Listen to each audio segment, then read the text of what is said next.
پھر سلام کے بعد ان کے جسم سے روح نکالنے سے پہلے انہیں جنت کی خوشخبری دیتے ہیں. کیا کہتے ہیں؟ آئیے سنتے ہیں اس سلسلے میں اللہ کا فرمان. سورہ فجر کی آیت آخری آیت میں اللہ نے فرمایا یا ایتھا النفس المطمئنہ ارجعی الی ربک راضیۃ مرضیہ فادخلی فی عبادی وادخلی جنتی. اللہ اکبر. اللہ تعالیٰ تمام بھائیوں کو مومن بنائے. مومن بنیے. انشاءاللہ ہو سکتا ہے دنیا میں کچھ پریشانیاں مشکلات کا سامنا کرنا پڑے. اگر آپ مومن بنتے ہیں یا جنت میں لے جانے والے اعمال تکالیف کو برداشت کرتے ہیں تو ہو سکتا ہے دنیا میں مصائب و آلام کا سامنا کرنے کی وجہ سے آپ کو کچھ پریشانی کا سامنا کرنا پڑے. لیکن اس کے بعد والی جو دائمی زندگی ہے وہ زندگی خوشگوار گزری ہے انشاءاللہ. تو جب سلام کرتے ہیں, سلام کرنے کے بعد اس کے جسم سے روح نکالنے سے پہلے کہتے ہیں یا ایتھا النفس المطمئنہ, اے اطمینان والی روح, یا ایتھا النفس المطمئنہ ارجعی الی ربک راضیۃ مرضیہ. لوٹ چل ارجعی الی ربک راضیۃ مرضیہ, اپنے رب کی طرف لوٹ چل اس حال میں کہ وہ تجھ سے راضی, تو اس سے خوش. چل اللہ کی جنت تیری انتظار کر رہی ہے. یا ایتھا النفس المطمئنہ ارجعی الی ربک راضیۃ مرضیہ فادخلی فی عبادی, میرے نیک بندوں میں داخل ہو جا. فادخلی فی عبادی وادخلی جنتی, اور میری جنت میں چلی جا. جو جنت میں نے تیرے لیے بنایا ہے اس جنت میں چلی جا. زیادہ بندہ مومن کی روح نکالنے سے پہلے یہ خوشخبری بندہ مومن کو سناتی ہے اللہ کی جانب سے فرشتے. اس خوشخبری کو سن کر اللہ کے حبیب صلی اللہ علیہ وسلم اس کے جسم سے روح اس طرح نکلتی ہے جس سے مشکیزے سے پانی کا آخری قطرہ ٹپکتا ہے, اسی طرح نہایت ہی آسانی سے اس کے جسم سے روح نکلتی ہے. پھر فرشتے پیار سے محبت سے ریشمی خوشبودار کفن میں لپیٹ کر آسمان کی طرف لے جاتے ہیں.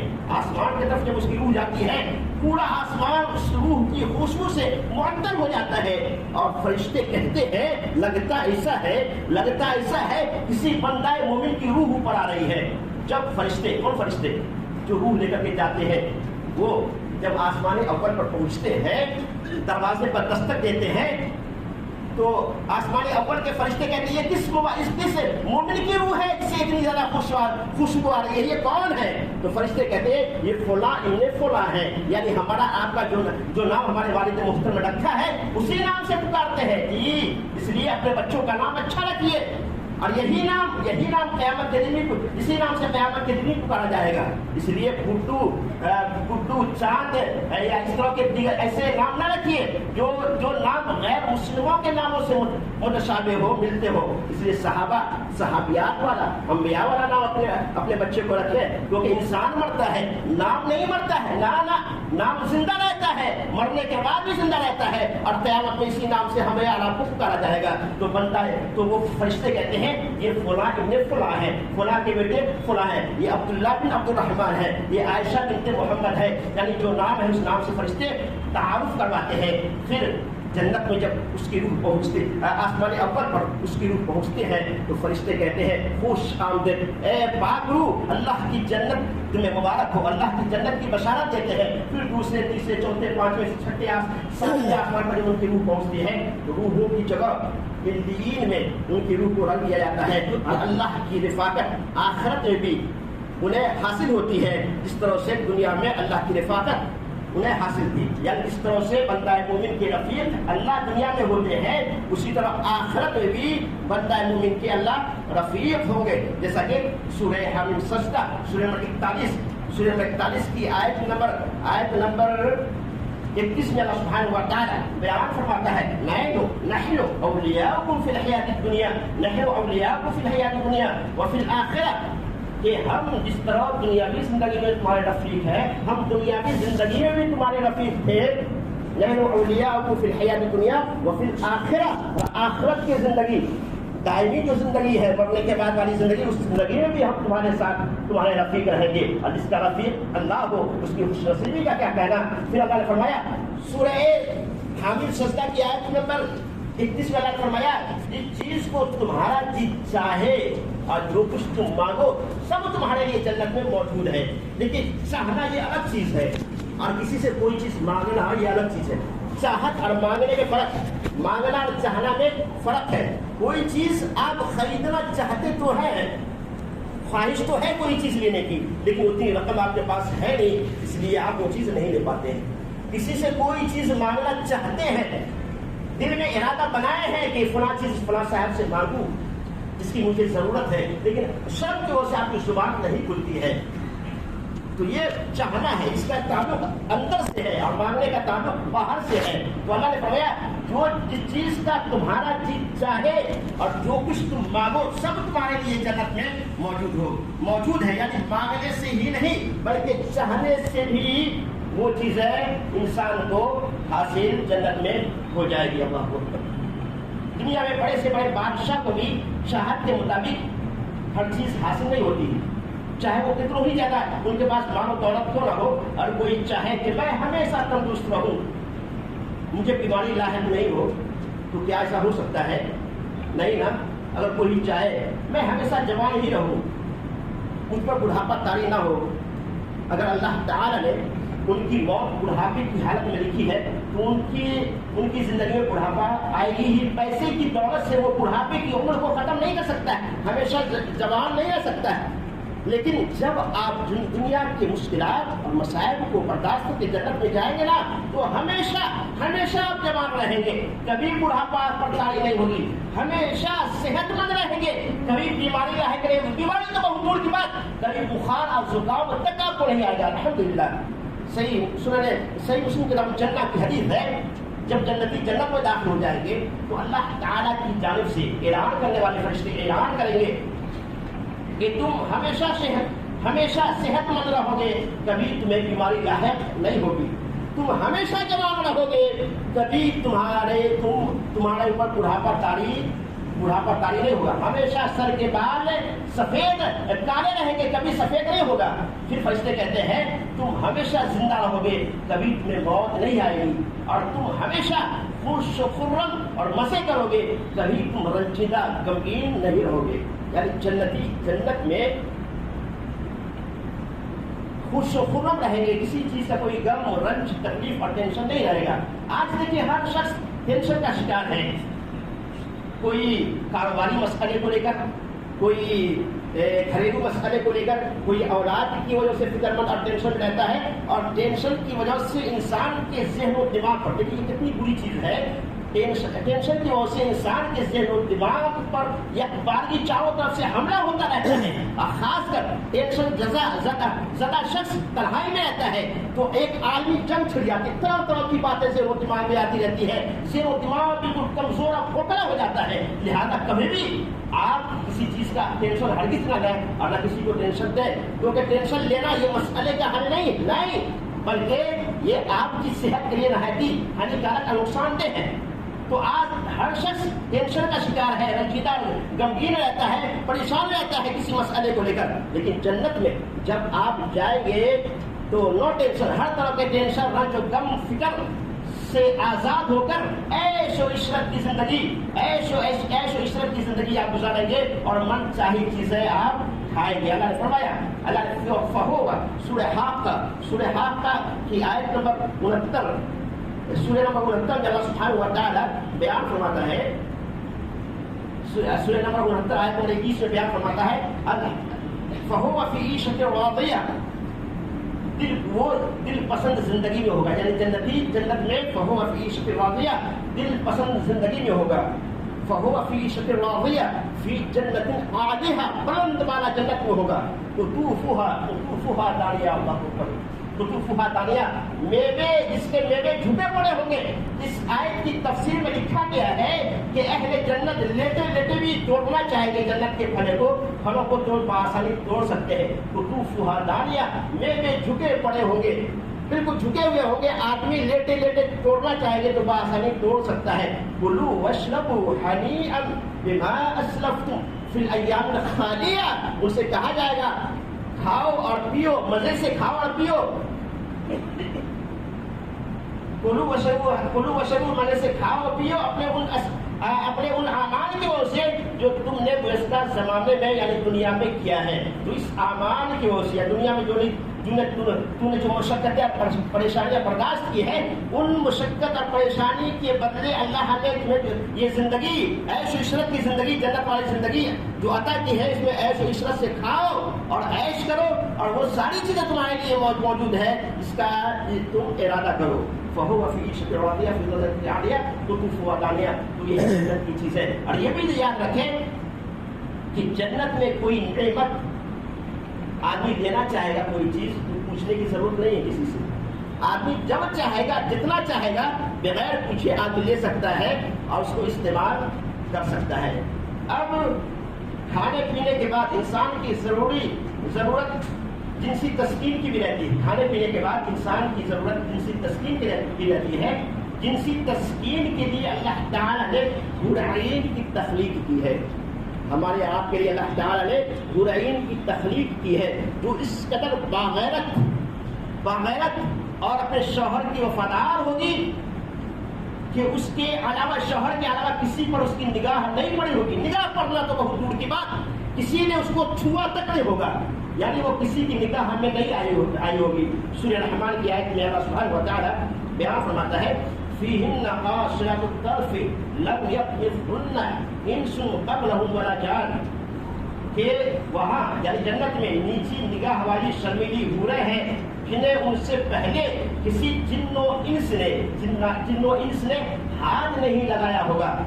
یعنی جس جنتی کے حصے میں جنت کی حور دی جائے گی، جس جنت کی حور جس کی بیوی ہوگی، اس کے علاوہ کسی نے اس کو ہاتھ تک نہیں لگایا ہوگا، چھوا تک نہیں ہوگا. اسی طرح اس کے بعد اللہ نے فرمایا فَبِأَيِّ آلَاءِ رَبِّكُمَا تُكَذِّبَانِ. اے جن و انس، تم اللہ کی کس کس نعمت کو جھٹلاؤ گے؟ یعنی اللہ کی نعمتیں بے شمار ہے، ان میں سے کس کس نعمت کو تم جھٹلاؤ گے. دیکھیے ان دو آیات، اس کے علاوہ جو دیگر آیات ہے، پتہ چلتا ہے کہ اس طرح سے بندہ مومن، ہم آپ انسان نیک مومن جنت میں داخل ہوں گے، اسی طرح نیک جن بھی جنت میں داخل ہوں گے، جیسا کہ اس آیت میں اللہ نے فرمایا ہے اور اس کے علاوہ دیگر آیات میں فرمایا ہے. تو اس آیت سے معلوم ہوا کہ جو مومن جن ہے وہ بھی جنت میں داخل ہوں گے، جس طرح سے مومن انسان جنت میں داخل ہوں گے، اور جو کچھ مومن اہل ایمان کے لیے جنت میں ہے، اسی طرح مومن جنوں کے لیے بھی اللہ تعالیٰ نے جنت میں تیار کی ہے. جس طرح سے انسان میں اچھے اور برے لوگ ہوتے ہیں نا، اسی طرح جنہیں بھی اچھے برے لوگ ہوتے ہیں. کچھ شرارتی ہوتے ہیں جو انسانوں کو پریشان کرتے ہیں، لیکن بہت سارے جن ایسے ہوتے ہیں جو اچھے ہوتے ہیں، نیک ہوتے ہیں. ابھی چند ماہ پہلے کی بات ہے، شیخ عبدالغفار صاحب سلفی آئے تھے اپنے یہاں بیان کی. اسی رات کی بات ہے کہ مولوی صاحب صاف صفائی کرتے کرتے تاخیر ہو گئی، تو اسی وہاں کاجو بادام بسکٹ وغیرہ رکھی ہوئی تھی، تو انہوں نے چاہا کہ رات زیادہ ہو گئی ہے، چلو فجر سے پہلے جب آئے گے تو صفائی کر لیں گے. وہاں پہ بہت زیادہ کئی کچرے لگے ہوئے تھے، تو انہوں نے مجھ سے بتایا کہ جب یہ فجر کے بعد گئے، وہ جگہ جہاں گندگی تھی، بادام وغیرہ گرا ہوا تھا، وہاں گئے تو بالکل صاف صفا وہ جگہ نظر آئی. تو اب بتائیے، تصور میں لائیے کہ رات میں وہ تالا مار کے گئے، پھر سب سے پہلے یہ چابی لے کر کے آئے، دربار مسجد کے اندر داخل ہوئے، دیکھو صاف صفائی، مسجد کی صاف صفائی ہو چکی ہے، اس دربار درمیان میں کون آ چکے. تو ہاں اسی طرح جن بھی ہوتے ہیں اللہ کی مخلوق جو اللہ کی عبادت و بندگی کرتے ہیں، اللہ کے گھر کی صاف صفائی کرتے ہیں. تو جو جن مومن ہے، نیک ہے، جس طرح سے ہم اور آپ جنت میں جائیں گے، اسی طرح مومن جن بھی جنت میں جائیں گے، اور ان کے لیے وہی جو چیز ہمارے لیے جنت میں ہے وہ ان کے لیے بھی ہے. اس لیے اللہ نے فرمایا فیہن قاصرات الطرف لم یطمثهن انس قبلهم ولا جان، جسے اس سے پہلے کوئی جن اور انس نے ہاتھ تک نہیں لگایا ہوگا، کیونکہ جن کا بھی تذکرہ ہے. فبأي آلاء ربكما تكذبان، تثنیہ کا صیغہ ہے، یعنی اے جنوں اور انسانوں. جن انسان کو اللہ نے اس آیت میں مخاطب کیا ہے، اے جن اور انسانوں، تم اللہ تعالیٰ کی کن کن نعمتوں کی تکذیب کرو گے. وما خلقت الجن والانس الا ليعبدون، جن اور انسان کو اللہ تعالیٰ نے اپنی عبادت و بندگی کے لیے پیدا کیا. خیر وقت بہت تیزی سے آگے بڑھ رہا ہے، ایک اہم سوال کا جواب بھی دینا ہے. تو ہر جنتی کو اللہ تعالیٰ حوروں میں سے 2 بیویاں عطا کرے گا جو اس قدر حسین و جمیل ہوگی، اللہ اوپر، جن کی پنڈلی